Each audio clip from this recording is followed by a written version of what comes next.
So இது பார்த்தீங்கன்னா சூப்பரான ஒரு சாஃப்ட் மெட்டீரியலுங்க. நம்மளுக்கு வந்து வியர் பண்ணுறது சூப்பராக இருக்கும். இதோட சாரீ பார்த்தீங்கன்னா இந்த மாதிரி தான் லுக் கொடுக்குங்க. இதோட பார்டர் பார்த்தீங்கன்னா இந்த மாதிரி டெம்பிள் ஒர்க்கில் வந்திருக்கு.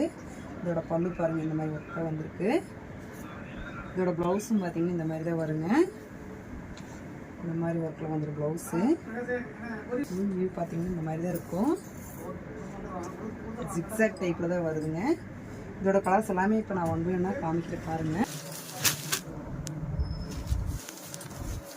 ஸோ இந்த பேட்டர்னில் பார்த்தீங்கன்னா உங்களுக்கு இந்த 5 கலர்ஸ் இருக்குங்க. இதோட ப்ரைஸ் பார்த்தீங்கன்னா ஜஸ்ட் 299 மட்டும்தான். இது வந்துட்டு நெக்ஸ்ட் பேட்டர்ன். இதுலேயும் கலர்ஸ் ஆப்ஷன் பார்த்தீங்கன்னா உங்களுக்கு ஒரு 3 கலர்ஸ் வந்துருக்கு பாருங்க. இந்த மாதிரி 3 கலர் வந்துருங்க. இப்போ நான் காமிச்ச கலர்ஸ் பிடிச்சிருந்தேன்னா எங்கள் ஸ்க்ரீனில் தெரிய நம்பருக்கு ஸ்க்ரீன்ஷாட் எடுத்து உடனே உங்களோட ஆர்டர் வந்துட்டு ப்ளேஸ் பண்ணிக்கோங்க.